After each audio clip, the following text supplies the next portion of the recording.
धर्मवीर चित्रपटावरून संजय राऊतांनी एकनाथ शिंदेंवरती टीका केली आहे। शिंदेंनी सिनेमा काढला म्हणजे त्यांना आनंद दिघे समजले का असा सवाल राऊतांनी विचारलाय।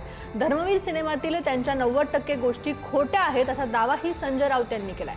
राऊतांवरील सिनेमाचं नाव माझा भोंगा माझी बांग असं ठेवावं असं उत्तर नवनाथ बन यांनी दिलंय। सकाळी उठून फक्त भोंगा वाजवणं आणि बांग देणं या पलीकडे राऊतांना काहीही दिसत नाही असं नवनाथ बन म्हणाले।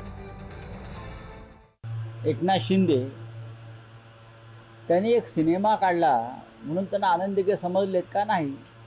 सिनेमातल्या त्यांच्या 90% गोष्टी या खोट्या आणि भंपक आहेत।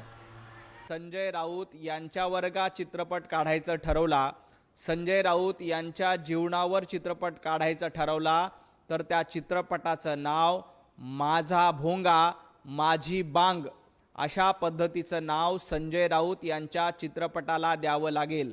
आपल्या आयुष्यामध्ये रोज सकाळी 9 वाजता उठून भोंगा सुरू करायचा आणि बांग द्यायची, याच्या पलीकडे काहीही चालत नाही। त्यामुळं दुसऱ्याच्या चित्रपटावर अशा पद्धतीनं टीका करण्यापेक्षा संजय राऊत यांनी स्वतःवर माझी बांग माझा भोंगा अशा पद्धतीचा चित्रपट काढावा।